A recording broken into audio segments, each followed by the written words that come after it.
Hello friends, आप सभी को मेरा प्यार भरा आदाब और नमस्कार। मैं हूं रियासत हुसैन उस्मानी और आप सभी का हमारे यूट्यूब चैनल भारत दर्पण में आपका बहुत बहुत स्वागत है। और जैसा कि आज 5 दिसंबर 2025 है, तो आज हम जो है आज की जो महत्वपूर्ण खबरें हैं उन्हीं के बारे में चर्चा करेंगे। तो आइए शुरू करते हैं। तो देखिएगा, सबसे पहली जो खबर है कि फिच ने भारत की वृद्धि बढ़ाकर जो है वो 7.4% की जो अनुमानित की है कि जो भारत की वृद्धि है वो लगभग 7.4% रहने का अनुमान है। अर्थव्यवस्था की मजबूती, बढ़ती खपत और निवेश के कारण अनुमान सुधरा है। यानी ऐसा माना जा सकता है कि जो ये कुछ चीज़ें सुधरी हैं तो उसमें मुख्यतः अर्थव्यवस्था की मजबूती या बढ़ती खपत और निवेश के जो कारण हैं उनको माना जा सकता है। देखिए, फिच क्या है? फिच एक मतलब कह सकते हैं कि क्रेडिट रेटिंग एजेंसी है जो कि हमारे भारत में जो है मुख्य रूप से 3 जो काम करती हैं। स्टैंडर्ड एंड पुअर, अगर हम बात करते हैं स्टैंडर्ड एंड पुअर, एक तो ये होती है ना। और अगर हम बात करें दूसरी, तो दूसरी देख लेते हैं। जैसे मान के चलिए हमारी होती है फिच इंडिया। तो ये फिच इंडिया जो है ये वही है, फिच इंडिया। और अगर हम तीसरी बात करते हैं तो तीसरी होती है आपकी मूडीज़ होती है, जो कि ये मतलब मान के चलिए कि 3 महत्वपूर्ण कंपनियां ये हैं जो क्रेडिट एजेंसी के रूप में कार्य करती हैं। तो ये समय समय पर जो है अपने कार्यों के लिए चर्चा में बनी रहती हैं। तो आइए नेक्स्ट देखते हैं। एफपीआई ने 4 दिनों में लगभग 13,121 करोड़ निकाले। इसका मतलब क्या है कि जो एफपीआई है, जो हमारी विदेशी निवेश हैं, उनको जो है मान के चलिए लगभग 13,121 करोड़ रुपया जो उन्होंने निकाल लिया है। और उसमें जो है अगर हम विदेशी निवेशकों की बात करते हैं तो विदेशी निवेशकों ने बाज़ार से बड़ी राशि निकाली, जिससे उतार चढ़ाव बढ़ा है। तो देखिएगा, जैसा कि हम जानते हैं कि जो हमारे निवेश है, अगर हम विदेशी निवेश देखते हैं तो 2 रूपों में देखते हैं हम। एक को हम कहते हैं मान के चलिए कि एफडीआई जो होता है, और दूसरा होता है हमारा एफपीआई। तो ये एफपीआई वही है। अब एफडीआई क्या होता है? एफडीआई जो है मान के चलिए कि ऐसा विदेशी निवेश है जो विदेशों द्वारा किया जाता है, जो फिजिकल एसेट्स के रूप में, यानी फिजिकल एसेट्स जैसे मान लीजिए कोई ज़मीन लिया या कोई कंपनी बनाई, इस तरह से जो निवेश करती है वो एफडीआई के रूप में किया जाता है उसके द्वारा। अगर हम एफपीआई की बात करते हैं तो जो ये है ये ऐसी फाइनेंशियल एसेट्स के रूप में काम करती, उसमें निवेश के रूप में काम करती है। और जैसे मान लीजिए शेयर लेना है या इस तरह से बॉन्ड्स लेना है, तो ये एफपीआई काम करती है। तो ये 2 जो मुख्य मतलब कह सकते हैं कि विदेशी निवेशक हैं। और इस रूप से कह सकते हैं कि जो दो में से एक एफपीआई ने जो है लगभग 13,121 करोड़ रुपए जो है वो निकाले हैं, और जिससे जो है हमारी विदेशी निवेशकों ने बाजार से बड़ी राशि निकाली, जिससे उतार चढ़ाव बढ़ा है हमारी अर्थव्यवस्था में। तो ये है दूसरी खबर। नेक्स्ट देखते हैं, रुपए में गिरावट पर सरकार की प्रतिक्रिया। देखिए, रुपया जो है जैसा कि हम देख रहे हैं लगभग जो है हमारा रुपया जो है बहुत तेज़ी से गिर रहा है, और डॉलर जो है लगभग 90 रुपये के आसपास पहुंच चुका है। तो उसी की बात कर रहे हैं यहाँ पर कि रुपए में गिरावट पर सरकार की प्रतिक्रिया। सरकार ने कहा है कि रुपए की गिरावट का अर्थव्यवस्था पर बड़ा नकारात्मक असर नहीं पड़ेगा। देखिए, सरकार तो ऐसा कह रही है कि इसका जो है नकारात्मक असर नहीं पड़ेगा, लेकिन ऐसा संभव है क्या? क्योंकि अगर मान के चलिए हमारी रुपए की अगर कीमत गिरती है तो उससे जो है हमारे बहुत तो मतलब जो आर्थिक प्रतिक्रियाएं उससे हमारे मतलब सामने आती हैं, और उसका जो है नकारात्मक प्रभाव तो पड़ता ही है। तो ये है। अच्छा, नेक्स्ट देखते हैं। इंडिगो के लेकर है कि इंडिगो सेवाएं 50% से अधिक यात्रियों को समेटें। तो एक नॉर्मल खबर है, इतनी इम्पोर्टेंट नहीं है। अगर हम बात करते हैं देश में कुल यात्रियों का आधे से अधिक हिस्सेदारी इंडिगो एयरलाइंस की है, मांग तेज़ी से बढ़ रही है। तो ये एक नॉर्मल खबर है। अच्छा, नेक्स्ट देखते हैं। पाकिस्तान के मंदिरों पर जो है वो रिपोर्ट आई है, और उसमें कहा गया है कि लगभग 1,817 मंदिरों में से केवल 37 में ही पूजा हो रही है। अल्पसंख्यकों की स्थिति पर गंभीर सवाल उठे हैं। देखिए, पाकिस्तान में जैसा कि हम सभी जानते ही हैं कि जो पाकिस्तान में जो है वहाँ पर मुस्लिम बाहुल्य मतलब देश है वो, और वहाँ पर जो है लगभग कह सकते हैं कि अधिकांशतः लोग मुस्लिम ही हैं, और वहाँ पर जो है हिंदू और जो सिख लोग हैं वहाँ पर अल्पसंख्यक के रूप में वहाँ पर रहते हैं। तो उन्हीं के संदर्भ में ये बात की गई है कि लगभग 1817 मंदिरों में से केवल 3700 में पूजा हो रही है और अल्पसंख्यकों की स्थिति जो है गंभीर बनी हुई है वहाँ पर। तो ये बात यहाँ पर है। अच्छा, नेक्स्ट देखते हैं। नेक्स्ट हमारा बांग्लादेश की राजनीति जो है वो, उसमें गिरफ्तारी वारंट हुआ क्या? शेख हसीना के बेटे के खिलाफ जो है अदालत ने वारंट जारी किया है और राजनीतिक तनाव इससे बढ़ गया है ना।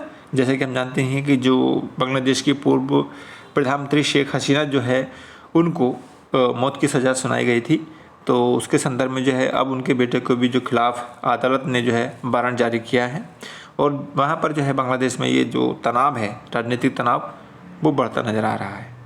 नेक्स्ट देखते हैं।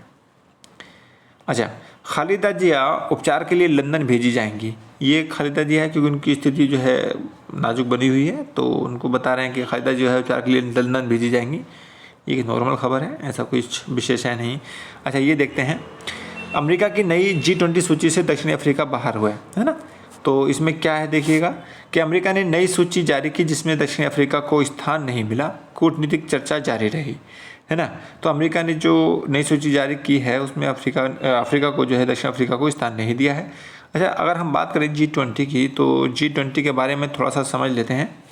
अगर G20 की बात करते हैं तो इसकी जो स्थापना है 1999 में जो है मूलतः हुई थी, 1999 में। और जो है जो आधुनिक अगर हम रूप माने तो 2008 में जो है ये अस्तित्व में आया, अगर हम आधुनिक रूप की बात करते हैं तो देखिएगा इसमें जो है अगर हम बात करें, इसमें लगभग 20 देश अगर हम बात करते हैं कैसे हैं, लगभग 19 देश जो हैं जिसमें भारत भी हमारा शामिल है, और साथ ही साथ जो है यूरोपियन यूनियन जो है उसमें जो देश शामिल हैं वो भी इसमें शामिल किए जाते हैं। तो इस तरह से G20 है, और इसका जो मुख्य उद्देश्य रहता है वो जो अंतर्राष्ट्रीय आर्थिक सहयोग है उसको बनाए रखना होता है। तो इसका एक मुख्य कार्य है G20 का।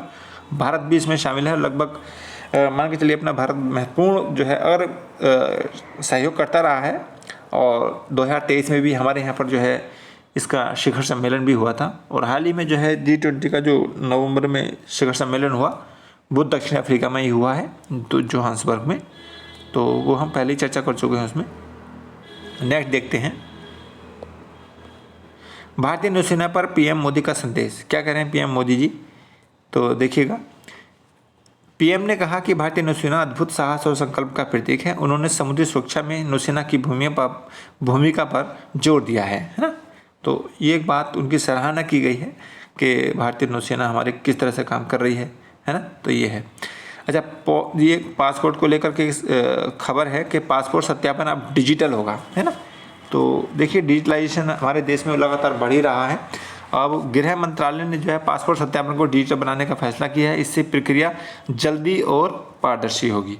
देखिए, दो चीज़ें होती हैं, एक होता है पासपोर्ट और एक होता है हमारा वीज़ा।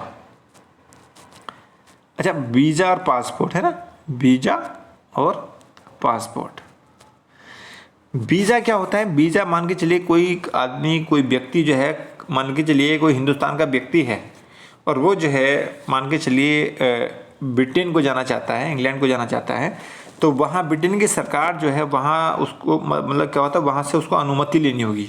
इंडिया के व्यक्ति को वहाँ से क्या लेनी होगी? अनुमति लेनी होगी कि क्या मैं आ सकता हूँ। तो वो होता है हमारा वीज़ा। और पासपोर्ट क्या है? पासपोर्ट हमारी भारत सरकार देगी कि जो व्यक्ति यहाँ से जाना चाहता है क्या वो जा सकता है, तो उसे हम कहते हैं पासपोर्ट। तो पासपोर्ट क्या होता है? जाने के लिए होता है, और वीज़ा जो होता है वहाँ पर पहुँचने के लिए होता है। तो ये कह सकते हैं। तो ये जो चीज़ होती है वीज़ा और पासपोर्ट में सामान्य अंतर ये होता है ना। अच्छा, नेक्स्ट देखते हैं। हिमाचल में स्कूलों में पढ़ाई शुरू हो गई है। तो ये एक नॉर्मल खबर है कि आपदा के बाद स्कूलों को पुनः खोला गया। छात्रों की सुरक्षा के लिए निर्देश लागू किए गए हैं। अच्छा, एक ये देखिए ऐसी खबरें भी आती हैं। कान पकड़कर उठक बैठक पर मंत्री की सफाई, है ना। मंत्री ने कहा कि वे ऐसे सार्वजनिक व्यवहार नहीं करेंगे। यह मुद्दा वायरल वीडियो के बाद उठा है। यानी कुछ ऐसा मुद्दा हुआ था जिससे जो है मंत्री जी को अपनी सफाई देनी पड़ रही है। अरे भैया, ऐसे काम करते क्यों हो, है ना। और सार्वजनिक हो जाओगे तो फिर दिक्कत है ना। तो ये है। अच्छा, नेक्स्ट देखते हैं। 711 अग्निवीर सेना में शामिल हुए, जो कि हमारी जो सरकार ने अग्निवीर योजना चलाई थी उसके अंतर्गत जो है अग्निवीर जो शामिल हुए थे, क्योंकि उसमें बहुत सी मतलब कह सकते हैं शुल्क या मतलब छूट रियायतें दी गई थी। तो उसमें जो है मान के चलिए कोई कुछ जो अग्निवीर हैं उनको हम कुछ ऐसी कंडीशंस के साथ साथ जो है हम अग्निवीर सेना में शामिल करेंगे, है ना। तो ये है। अच्छा, बंगाल केंद्र विवाद अगर हम बात करते हैं तो देखिए केंद्र और संघ में जो है हमेशा विवाद बना रहता है, जो वहाँ की किसी राज्य की सरकार और वहाँ पर जो तैनात राज्यपाल हैं, तो वहाँ उन दोनों के बीच में जो है लगातार तनाव बना ही रहता है किसी न किसी मुद्दे को लेकर के।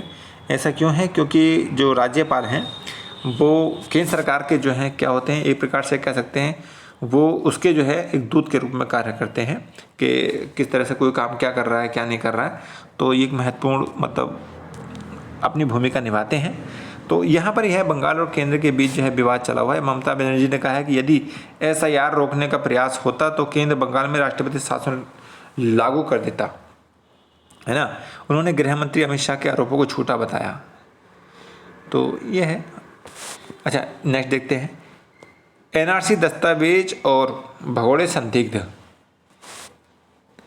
NRC नंबर मांगने पर 178 संदिग्ध बांग्लादेशी भाग गए, सुरक्षा एजेंसियों ने जांच तेज की है। देखिए, जहां तक NRC का मामला है, जो NRC 2019 में जो मतलब शुरू किया गया था और ख़ास तौर से जो असम के आसपास के जो क्षेत्र हैं वहाँ पर जो है इसकी मतलब प्रक्रिया चलाई गई थी। और NRC के माध्यम से ये दिया गया था कि जो व्यक्ति मान के चलिए इस जो हमारे दस्तावेज या जो हमारे जो सर्टिफिकेट इस तरह से अगर वो इस मतलब प्रस्तुत कर देता है तो वो जो है वो हिंदुस्तान का जो है नागरिक माना जाएगा और उसे जो है नागरिक NRC के दस्तावेज के रूप में जो है प्रदान किया गया था। यानी ये इसके रूप में मतलब एक प्रमाण पत्र के रूप में दिया गया था। अब क्या है, मान के चले कोई व्यक्ति अगर उसके पास में NRC का प्रमाण पत्र है और वो आसाम में रहता है या कहीं भी इधर नॉर्थ ईस्ट में रहता है, तो उसमें क्या होता है, अगर वो व्यक्ति जो है उसके पास में वो कागज़ NRC का दस्तावेज है और वो कहीं जाकर अन्य दूसरे राज्य में भी बस जाता है, तो अगर वो दस्तावेज उस राज्य सरकार को या उसके मतलब जो भी नुमाइंदे हैं उनको दिखा देता है तो वो मतलब वैलिड है, उसमें तो कोई प्रॉब्लम नहीं है। लेकिन अब यहाँ पर क्या हुआ है, देखिए यहाँ पर हुआ है कि NRC नंबर मांगने पर 138 संदिग्ध बांग्लादेशी भाग गए। अब भैया देखिए, अगर NRC जो कराई गई तो उसका जो मेन उद्देश्य है, भाई जाहिर सी बात है मेन उद्देश्य है कि नागरिकों की पहचान करना था। तो अगर वहाँ पर जो है अगर आपके पास में NRC नंबर नहीं है और आप जो है आसाम के या कहीं इस तरह से बता रहे हैं कि आप वहाँ के बासिंदे हैं, तो वहाँ का प्रमाण दे दीजिए कि हम यहाँ के हैं, तो कोई उसमें मतलब गलत बात नहीं है। अगर आप वहाँ का प्रमाण दे देते हैं तो आप जो है वहाँ आपकी जो है कोई दिक्कत प्रॉब्लम ही नहीं होगी। तो ये चीज़ है, लेकिन आपको दिखाना प्रमाण तो दिखाना पड़ेगा ना जहाँ पर रह रहे हैं, और जहाँ से अगर आपके दूसरे अगर राज्य में भी जाकर बसे हुए हैं स्थायी रूप से या अस्थायी रूप से, तो वहाँ का आप कागज़ दिखा दीजिए। तो ये स्थिति वहाँ पर अभी बनी हुई है ना। तो ये है। अच्छा, नेक्स्ट देखते हैं। केरल के विधायक राहुल मांकुटिल पार्टी से निष्कासित हुए हैं। अच्छा देखिएगा, ये निष्कासन का जो मामला है मतलब समय समय पर सामने आता रहता है। जैसे अभी देखिए, कांग्रेस ने अनुशासनहीनता के कारण केरल विधायक को पार्टी से निकाल दिया है। यह कार्रवाई शीर्ष नेतृत्व के निर्देश पर हुई है। तो भैया ऐसा काम अगर कोई करोगे तो जाहिर सी बात है, वहाँ अगर पार्टी को अपनी छवि बनाए रखना है तो जाहिर सी बात है चाहे वो MP हो या MLA हो, उनको तो निष्कासन करना ही पड़ेगा ना पार्टी को। तो ये है। देखिए एक शब्द यहाँ पर है कार्रवाई, है ना, कार्रवाई। एक होता है कार्यवाही, है ना। तो देखिए ये होता है हमारा जो हमारा ये है एक्शन, एक्शन, और एक होता है कार्यवाही, है ना, कार्यवाही इसमें है आता है। उसका क्या होता है प्रोसीडिंग, है ना, प्रोसीडिंग, है ना। तो वो प्रोसीडिंग होता है। तो दोनों में ये अंतर होता है। इसमें होता है कि मतलब किसी के खिलाफ कार्य किया जा रहा है तो उसे हम कार्यवाही कहेंगे, और कोई अगर काम किया जा रहा है नॉर्मल काम जैसे प्रोसेस चल रहा है तो उसे हम कहेंगे कार्यवाही है। तो ये है। अच्छा नेक्स्ट देखते हैं। महिलाओं के लिए आरक्षण पर सुप्रीम कोर्ट का निर्णय। बार काउंसिल में महिलाओं के लिए लगभग 30% आरक्षण सुनिश्चित करने के निर्देश दिए गए हैं। कोर्ट ने कहा है कि महिलाओं की भागीदारी जो है बढ़ाना आवश्यक है। अच्छी बात है अगर कोर्ट ने ये आदेश दिया है, अगर मान लो कहा है, तो अगर ऐसा होता है तो जाहिर सी बात है महिलाओं की जो अगर उसकी भागीदारी बढ़ेगी तो उससे हमारे देश के लिए जो है अच्छा ही प्रमाण सामने आएगा। तो ये है, देखिए 30% की बात की गई है। अच्छा, यहाँ पर देखिएगा नेक्स्ट खबर है हमारी बाबरी मस्जिद को लेकर के कि बाबरी मस्जिद बयान पर टीएमसी विधायक निलंबित हो गए हैं। अच्छा, इसमें क्या है देखिए, बाबरी मस्जिद निर्माण की घोषणा करने वाले टीएमसी विधायक को पार्टी ने निलंबित किया। बयान को पार्टी की नीति के खिलाफ बताया गया है ना। तो देखिएगा वही बात है कि अगर जो भी निर्णय अगर पार्टी के विरुद्ध है तो पार्टी जो है चाहे वो एमपी हो या एमएलए हो उनको वो निष्कासित करेगी ही। ये उसका एक मतलब जो भी है उसके मतलब उसके कॉन्स्टिट्यूशन में है, वो अपने आधार पर काम करेगी। तो यहाँ ये है।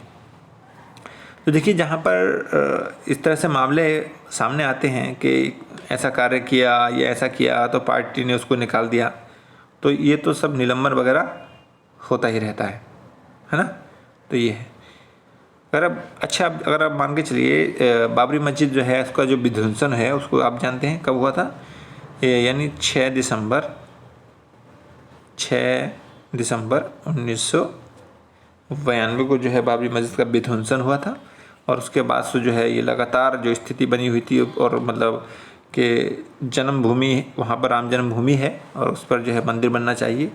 तो अल्टीमेटली वहाँ पर अब जो है अयोध्या यानी जो फैजाबाद उत्तर प्रदेश का है, तो वहाँ पर अल्टीमेटली जो है अब मंदिर बन गया है। राम जन्मभूमि मानी जाती है, तो वहाँ पर जो है मंदिर भी बन गया है ना। तो ये है, उसको लेकर के है कि हम जो है बाबरी मस्जिद बनाएंगे वहाँ पर बंगाल में। तो इसलिए जो है टीएमसी की जो राष्ट्रीय अध्यक्षा हैं ममता बनर्जी ने उनको निष्कासित कर दिया। तो ये था। अच्छा, नेक्स्ट देखते हैं। बिहार गृह मंत्री का बयान क्या कह रहे हैं देखिए। बिहार के गृह मंत्री ने कहा है मेरा नाम सम्राट चौधरी है, बुलडोजर बाबा नहीं। उन्होंने विपक्ष के आरोपों को खारिज किया। सम्राट चौधरी जैसे ही जानते ही हैं कि अभी जो है जो बिहार में सरकार बनी और उसमें नीतीश कुमार जो हैं फिर से मतलब चीफ मिनिस्टर बन गए हैं और गृह मंत्री जो है वहाँ के सम्राट चौधरी बने हैं। तो ये है देखिए उनका नाम है सम्राट चौधरी, है ना, ये है। अच्छा, नेक्स्ट देखते हैं। नेक्स्ट खबर है आपकी भूमि अधिग्रहण बड़ी समस्या। भूमि अधिग्रहण बड़ी समस्या है। रेल परियोजना एवं अन्य सरकारी कार्यों के लिए जमीनी अधिग्रहण में आ रही दिक्कतों को अधिकारियों ने सबसे बड़ी बाधा बताया है। देखिएगा जो अगर हम भूमि अधिग्रहण की बात करते हैं तो देखिए भूमि अधिग्रहण जो अधिनियम है वो 2013 का कार्य कर रहा है अभी। जो उससे पहले लगभग मान के चलिए 2084 बना था, तो 19 कितने साल हो गए, 15 यानी मान के चलिए आपका 30 साल लगभग जो है। अगर हम बात करें कि 30 साल के अंतराल पर जो है ये 2013 में जो है भूमि अधिग्रहण अधिनियम फिर से बनाया गया था और वही जो है अभी तक लागू है ना। तो उसी के आधार पर जो है ये सब चीज़ें घट रही हैं और उसी के आधार पर जो है जो ज़मीन का अधिग्रहण होता है। अब जब ज़मीन का अधिग्रहण होता है तो देखिए बहुत सारी चीज़ें होती हैं। अगर कोई काम करना होता है जैसे रेल का अगर ट्रैक बनाना हो, रोड बनाना हो या इस तरह से कोई ऐसी बड़ी परियोजना बनानी हो, तो वहाँ की जो भूमि का अधिग्रहण किया जाता है तो वो कौन से कानून के तहत किया जाता है, अभी भूमि अधिग्रहण 2013। तो ये है वो 2013 का, है ना। तो उसके आधार पर जो है भूमि अधिग्रहण किया जाता है।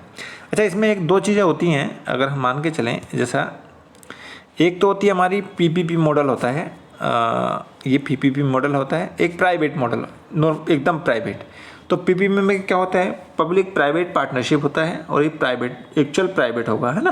तो अगर कोई काम पीपीपी के तहत हो रहा है तो उस परियोजना के तहत जो काम हो रहा है अगर ऐसा हो रहा है तो वहाँ के जो अधिग्रहण है, भूमि अधिग्रहण किया जाएगा तो वहाँ के मालिकों को जो है लगभग 70% जो मालिक हैं उनकी स्वीकृति लेना आवश्यक है। अगर 70% या उससे ज़्यादा अगर मान के चलिए उस बात पर राजी हैं, सहमत हैं, तो ये काम होगा, अन्यथा नहीं होगा।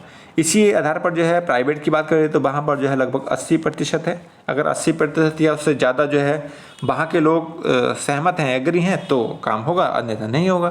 तो ये चीज़ होती है इसके भूमि अधिग्रहण अधिनियम 2013 के तहत कार्य किया था ये। अच्छा, नेक्स्ट देखते हैं, रूस भारत रक्षा संबंध और बैठक। इसमें क्या है, इसमें देखिएगा, रूस और भारत ने रक्षा रणनीति साझेदारी को और मजबूत करने पर सहमति जताई है। दोनों देशों के रक्षा मंत्रियों की बैठक में कई महत्वपूर्ण समझौते भी प्रस्तावित हुए हैं, क्योंकि जैसा कि हम जानते ही हैं कि हमारे देश में यानी भारत में जो है रूस के राष्ट्रपति व्लादिमीर पुतिन जो है वो आ चुके हैं और भारत के दौरे पर हैं। तो अब उनके बीच में और रक्षा मंत्री के बीच में जो है कुछ बैठकें होंगी और उन पर हम देखेंगे क्या क्या हुआ। अच्छा, नेक्स्ट देखिएगा, वो भी इसी से संबंधित है कि पुतिन मोदी मुलाकात की तस्वीरों पर रूस का बयान, है ना। अच्छा, रूसी विदेश मंत्रालय ने भारत द्वारा जारी स्वागत तस्वीरों की सराहना की और दोनों देशों की मित्रता को विश्वसनीय बताया। तो ये है रूस। आप जानते ही हैं रूस जो है दुनिया का सबसे बड़ा क्षेत्रफल में जो है सबसे बड़ा देश है और जो एशिया में और यूरोप में फैला हुआ है ना। तो ये है, उसकी राजधानी क्या है, मॉस्को, ठीक है। अच्छा, नेक्स्ट देखते हैं, अन्य भारतीय भाषा सीखने का अभियान। देखिए, सरकार ने लोगों को अपनी मातृभाषा के साथ साथ अन्य भारतीय भाषा सीखने के लिए प्रोत्साहित किया। इससे सांस्कृतिक एकता और रोजगार अवसर बढ़ाने का प्रयास किया। देखिए, भाषा जो है मतलब कोई भी भाषा जो है क्या काम करती है भाई, बातचीत तो करती है और साथ ही साथ जो है हमारे विकास को भी बढ़ावा देने में सहायक होती है। विकास में कैसे, जैसे मान के चलिए अगर आप किसी क्षेत्र में ऐसे क्षेत्र में जा कर के अपना व्यापार या व्यवसाय करना चाहते हैं तो वहाँ की अगर आप भाषा जो होती है अगर वो सीख लेते हैं तो ये आपके लिए क्या होता है, बहुत लाभकारी हो जाता है, क्योंकि वहाँ की भाषा आपको समझ में आ जाती है तो व्यापार या व्यवसाय सही से कर सकते हैं, तो वो आपके विकास में सहायक होगा, है ना। तो ये है। अच्छा, नेक्स्ट देखते हैं, एक है तो हमारा राजमार्गों पर टोल व्यवस्था। देखिए क्या कहा है हमारे जो केंद्रीय मंत्री नितिन गडकरी जी हैं, जो हमारे मतलब परिवहन मंत्री हैं, उन्होंने क्या कहा है कि केंद्रीय मंत्री नितिन गडकरी ने कहा कि किसी वाहन को टोल प्लाजा पर रोका नहीं जाएगा, नई तकनीक के जरिए जो है बिना रुके टोल वसूला जाएगा, है ना। तो आजकल जो है हम देखते हैं जो फास्टैग की जो हमारे पास में जो एक नई तकनीक है वो लगभग सभी वाहनों में है और ऐसा नहीं करने पर जो है कुछ जुर्माने के साथ में जो है डबल फीस भी लेते हैं वो टोल प्लाजा वाले, तो ऐसा है ना। अच्छा, नेक्स्ट देखते हैं, नेक्स्ट है हमारा तंबाकू पर एक्साइज ड्यूटी बिल पास। देखिए, जैसा कि संसद ने तंबाकू और पान मसाला पर टैक्स बढ़ाने वाला बिल मंजूर किया, टैक्स से प्राप्त राशि स्वास्थ्य सुरक्षा कोष में जाएगी। अब देखिए ये जो है क्योंकि मैंने बताया ये टैक्स जो तंबाकू है तो ये एक मादक पदार्थ के रूप में आता है, चाहे ये इस तरह से हो, शराब हो, तंबाकू हो, पान मसाला, ये सब क्या है, ये एक मादक पदार्थ हैं और इनका जो एक मतलब उद्देश्य रहता है कि आम जनता का इनका उपभोग कम से कम किया जाए और इसीलिए जो है इन पर टैक्स ज़्यादा लगाया जाता है। टैक्स मतलब ये इस तरह से जो शुल्क है वो लगाया जाता है। अच्छा, ये टैक्स यहाँ पर ड्यूटी है, ड्यूटी देखिए यहाँ पर है ड्यूटी और एक होता है टैक्स, है ना, नॉर्मल टैक्स, नॉर्मल ड्यूटी। अच्छा, 3 शब्द आपने सुने होंगे, देखिए मैं बताता हूँ आपको। एक तो होता है टैक्स, है ना, एक होता है आपका ड्यूटी, है ना, ये ड्यूटी होता है ड्यूटी, एक होता है आपका फी, है ना। इस तरह से कुछ मैं सही से लिख देता हूँ,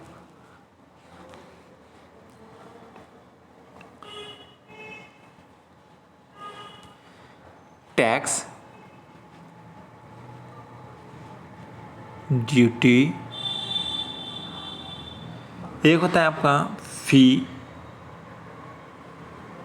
एक होता है आपका टैरिफ। नॉर्मल जो हम इस तरह से देखते हैं। अच्छा, टैक्स में क्या होता है, देखिए टैक्स होता है आपका जो सरकार, चाहे वो केंद्र सरकार हो या राज्य सरकार हो, वो ऐसे व्यक्तियों से लेती है जो मान के चलिए जो वहाँ पर अर्निंग कर रहे हैं, है ना, जो वहाँ पर अर्निंग कर रहे हैं, अपना पैसा मतलब कमा रहे हैं, तो उस पर जो है टैक्स लिया जाता है। और साथ ही साथ ये जो है टैक्स डायरेक्ट इनडायरेक्ट कोई भी हो सकता है, तो ये इस तरह से होता है। और साथ ही साथ देखिए टैक्स जो होता है वो अनिवार्य होता है, नंबर 1 बात, है ना। तो टैक्स जो है वो अनिवार्य है, उसको जो है आप जो है अनिवार्य रूप से देना ही पड़ेगा।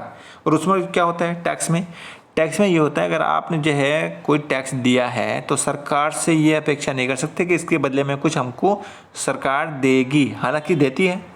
अगर हम टैक्स का पेमेंट करते हैं, जैसे मान लीजिए हम इनकम टैक्स देते हैं या सेल टैक्स देते हैं, तो सरकार हमारे उसके जो पैसा है बहुत सारी चीज़ें, बहुत सारी सुविधाएं हमको उपलब्ध कराती है, सड़कें, मार्ग या अपने स्कूल, कॉलेज, इस तरह से बहुत सारी चीज़ें जो है वो इनडायरेक्ट रूप में सबको उपलब्ध कराती है, लेकिन डायरेक्ट रूप में नहीं दे सकती, है ना। तो ये है टैक्स में। अच्छा, ड्यूटी और फ़ी। अच्छा, ड्यूटी और फ़ी जो देखिएगा, ड्यूटी क्या है? ड्यूटी मतलब इसको हिंदी में कहते हैं शुल्क। अगर हम हिंदी की बात करते हैं तो इसको कहते हैं शुल्क, है ना। इसको कहते हैं कर। तो शुल्क में क्या होता है? शुल्क में देखिए ये क्या होता है, इसमें इस तरह से दिया जाता है कि ये होता है एक प्रकार से हम किसको टैक्स ही कह सकते हैं, लेकिन ये एक किस प्रकार का टैक्स है कि हम इसको इसे कह सकते हैं कि अगर कोई हम काम कर रहे हैं, यानी कि कोई अगर हम सरकार कोई ऐसी सुविधा या कोई ऐसी सेवा दे रही है तो हम उसको देंगे, अन्यथा नहीं देंगे। जैसे अगर हम स्कूल में पढ़ने जा रहे हैं या स्कूल में हमने एडमिशन ले लिया है, तो वहाँ क्या होगा, हमने सुविधा ली तो हमने उसका शुल्क दिया, है ना। तो फ़ी, ड्यूटी, तो इस तरह से फ़ी और ड्यूटी क्या है, ये इस तरह से फ़ी और ड्यूटी क्या है, अगर आप सेवा या आपकी जो भी चीज़ है आपको उसके बदले में कुछ मिल रहा है डायरेक्ट रूप से, तो हम उसको ड्यूटी या फ़ी कह सकते हैं। अब फ़ी क्या है, देखिए मतलब ड्यूटी और फ़ी में बस यही है कि इसको जो है विशेष रूप से ड्यूटी को हम ऐसे मतलब कह सकते हैं कि जो चीज़ें होती हैं अगर हम उसको डायरेक्ट रूप में मिल रही हैं तो हम वहाँ पर उसको कह सकते हैं कि ड्यूटी है। और फ़ी भी उसी का एक विशेष रूप है जो ख़ास तौर से हम देखते हैं स्कूलों में या ऐसी जगह में जो मान के चलिए रिवेन्यू में होता है, वहाँ पर भी फ़ी लगाई जाती है। तो एक होता है टैरिफ। टैरिफ क्या होता है? टैरिफ में मतलब ये होता है कि अगर आपने जो कोई सामान अगर आयात या निर्यात जो कंडीशन वहाँ पर बनी होती है तो वहाँ पर जो है ये टैरिफ लगाया जाता है। और ख़ास तौर से टैरिफ जो है ऐसी जो विदेशी मतलब जो सामान होते हैं उनकी जो मतलब आगमन है, यानी आयात करने को जो है क्या किया जाता है, कंट्रोल किया जाता है, तभी ये टैरिफ लगाया जाता है। तो टैरिफ कह सकते हैं कि एक प्रकार का जो है विशेषतः आयात पर लगता है, यानी आयात पर इसलिए लगता है ताकि जो है ये उसको जो है सरकार कंट्रोल कर सके, नियंत्रण कर सके, जो वहाँ की जो लोकल या स्थानीय देश जो है वहाँ पर स्थानीय वस्तु को जो है वहाँ पर उसको क्या कर सके, संरक्षित कर सके। तो ये टैरिफ इसलिए लगाया जाता है। अच्छा, ड्यूटी जो है अगर हम देखें तो ड्यूटी जैसे मैंने बताया, ड्यूटी और फ़ी और टैरिफ, तो इसमें क्या है एक दूसरे मतलब ये ड्यूटी का टैरिफ और फ़ी एक विशेष रूप है ना। अगर हम ड्यूटी में बात करें तो देखिएगा ड्यूटी जो है दो तरीके को लगाई जाती है। जैसे हम बात करते हैं ड्यूटी में अगर देखें तो एक होता है एक्साइज ड्यूटी, एक्साइज, और एक होता है कस्टम, है ना, कस्टम। एक्साइज ड्यूटी क्या होता है? देखिए एक्साइज ड्यूटी जो है जो भारत में उत्पाद हैं, जो भारत में बन रहे हैं, उत्पाद हो रहा है, प्रोडक्शन हो रहा है उनका, तो ऐसे गुड्स पर लगाया जाता है ना। और कस्टम क्या होता है? कस्टम ये होता है कि जो हमारे सामान यानी जो सीमा के इधर उधर, यानी अगर कोई हमारे देश की सीमा है और उसके आवागमन यानी आयात या निर्यात पर जो लगाया जाता है उसको हम कहते हैं कस्टम ड्यूटी। तो ये ड्यूटी दो तरीके की होती है ना, तो एक्साइज ड्यूटी और कस्टम ड्यूटी। तो ये कह सकते हैं सामान्य अर्थों में कि जो हमारे देश के अंदर जो विनिर्माण हो रहा है, सामान बन रहे हैं, उन पर जो लगाया जाता है वो एक्साइज होता है। और जो अगर हम सामान को या तो आयात या निर्यात कर रहे हैं तो उस पर जो है जो सामान होता है उस पर लगाया जाता है कस्टम ड्यूटी, है ना। तो ये कस्टम ड्यूटी होता है। तो अगर कस्टम ड्यूटी है तो फिर टैरिफ क्यों है? देखिए टैरिफ क्या है, कस्टम ड्यूटी में और टैरिफ में क्या अंतर होता है ये भी देख लेते हैं थोड़ा सा। अगर हम बात करें, एक होता है कस्टम,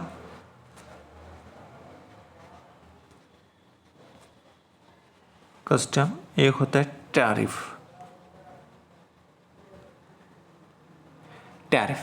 देखिए कस्टम में, टैरिफ में एक मैं एग्जांपल देता हूँ आपको, अच्छे से समझ में आ जाएगा। जैसे मान के चलिए हमारे देश में जो है प्याज की कमी है। अगर हमारे देश में प्याज की कमी है और हमने जो है प्याज किसी दूसरे देश से मंगाई, तो वहाँ पर जो किसी दूसरे से, हमारे देश में प्याज की कमी है तो प्याज को हम क्या कर रहे हैं अपने देश की आपूर्ति के लिए, विशेषतः आपूर्ति के लिए हम क्या कर रहे हैं वहाँ पर उसको मंगा रहे हैं। तो वहाँ पर जो आयात होगा और आयात पर जो शुल्क लगेगा ऐसे को कहेंगे हम कस्टम, है ना, क्या कहेंगे उसको, कस्टम, है ना। और ये क्या है, ये हमारे जो देश की मतलब कह सकते हैं उसकी भोग वस्तुएं हैं, है ना, जो भोग वस्तुएं हैं उनके प्रति लगाया जाता है। और ख़ास तौर से जो है ये हमारी आपूर्ति को क्या करता है, ख़ास तौर से प्रभावित करता है। अच्छा, टैरिफ क्या है, टैरिफ क्या होता है, देखिए टैरिफ क्या होता है, वही सामान, जैसे मान के चलिए एक मैं एग्जांपल दूसरा देता हूँ, जैसे मोबाइल है। अब मोबाइल तो हमारे यहाँ पे भी बने, हमारे यहाँ कमी नहीं है मोबाइल की, लेकिन दूसरा देश क्या चाह रहा है, मोबाइल बना करके वो हमारे देश में बेचना चाहता है। यहाँ पर क्या था, यहाँ पर हमारे देश में प्याज की कमी थी, तो यहाँ पर हमको क्या करना है, प्याज को आयात करना है ना। यहाँ पर क्या करना है, मोबाइल हमारे देश में भी बना हुआ है और दूसरा देश का जो मोबाइल है वो मान के चलिए वो यहाँ पर बेचना चाहता है, अपना प्रॉफिट लेना चाहता है। तो हम भाई प्रॉफिट तब लेने देंगे जब हमारे देश में ना हो, सामान्य प्रॉफिट तो तब लेगा ना। लेकिन हमारे देश में जो है मोबाइल पहले से इतने हैं कि उसकी जो प्रोडक्शन इतना है कि हम अपने जो पूर्ति है वो पूरी कर सकते हैं। तो अगर इसके बावजूद भी अगर कोई देश हमारे देश में चाहता है कि हम हमारे अपने देश में बेचें, तो ठीक है भाई बेचो, लेकिन जो है हम इस स्थिति में वहाँ पर क्या लगाएंगे, आपको टैरिफ लगाएंगे। तो यहाँ पर क्या हुआ, यहाँ पर एक होता है कि व्यापार को नियंत्रण करने के लिए क्या आता है, और यहाँ पर क्या होता है एक प्रकार से जो हमारी विशेष आपूर्ति है उसमें बाधा ना आए, उसके लिए यहाँ पर लगाया जाता है कस्टम। तो ये कस्टम ड्यूटी और टैरिफ में ये थोड़ा सा अंतर होता है ना। तो ये इस तरह से समझ सकते हैं। अच्छा, नेक्स्ट देखते हैं, कुछ ज़्यादा लंबा हो गया इस पर, कोई बात नहीं, लेकिन समझ जाना बहुत ज़रूरी था। अच्छा देखते हैं, एनसीआर में प्रदूषण पर विपक्ष का प्रदर्शन। तो यहाँ पर क्या हो रहा है, दिल्ली में बढ़ते वायु प्रदूषण के खिलाफ जो है विपक्षी सांसदों ने संसद परिसर के बाहर प्रदर्शन किया और केंद्र सरकार पर कार्रवाई में देरी का आरोप लगाया है ना। यानी देखिएगा, अगर हमारे बात करते हैं एनसीआर में जो दिल्ली और उसके आसपास के जो क्षेत्र हैं, तो उस पर जो है प्रदूषण का खतरा जो है नवंबर दिसंबर आते ही जो है ये शुरुआत हो जाती है। हालांकि देखिए प्रदूषण जो है एक क्षेत्र विशेष मतलब समस्या नहीं है, ये तो एक नेशनल इंटरनेशनल सभी लेवल पर काम करती है। तो हमें प्रदूषण को जो है कम से कम करना चाहिए, और ना कि एक दिल्ली विशेष को लेकर के हम ज़्यादा वो भी रहते हैं। भाई ये दिल्ली को खासतौर से दिल्ली में थोड़ी है, सब जगह प्रदूषण है, तो हमें सब जगह जो है काम करना चाहिए अच्छे से। तो ये बात है। तो देखिए उसको लेकर के राजनीति होती रहती है, ये राजनीतिक मुद्दा है खास तौर से, और क्या है। अच्छा नेक्स्ट देखते हैं, सांसदों को 23 लाख से अधिक ट्रेनिंग प्रमाण पत्र दिए गए। सांसदों ने बताया कि देश भर में लगभग जो है 23 लाख लोगों को विभिन्न कौशल प्रशिक्षण कार्यक्रमों के तहत जो है प्रमाण पत्र दिए गए हैं। ये एक नॉर्मल बात है। अच्छा आइए नेक्स्ट देखते हैं, राष्ट्रपति पुतिन का भारत आगमन। भारत ने राष्ट्रपति पुतिन का गर्मजोशी से स्वागत किया है। पीएम मोदी ने प्रोटोकॉल तोड़ते हुए एयरपोर्ट पर पुतिन का अभिनंदन किया। क्या बात है मोदी जी, हैं। दोनों नेताओं के बीच रक्षा, परमाणु ऊर्जा और द्विपक्षीय सहयोग पर बातचीत तय है। यानी बहुत सारे मुद्दे हैं जिन पर जो है कुछ चर्चाएं होनी है, कुछ बातचीत द्विपक्षीय सहयोग होना है, जिनमें रक्षा और परमाणु ऊर्जा जो है बहुत ही महत्वपूर्ण है। अच्छा नेक्स्ट देखते हैं, अब आता है हमारा मतदाता सूची पुनरीक्षण, है ना।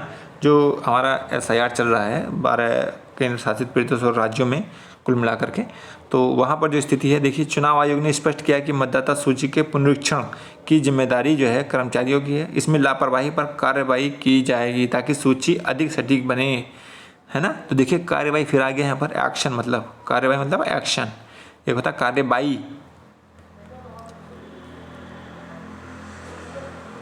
वो होता है प्रोसीडिंग, ठीक है, वो प्रोसीडिंग होता है। तो ये है।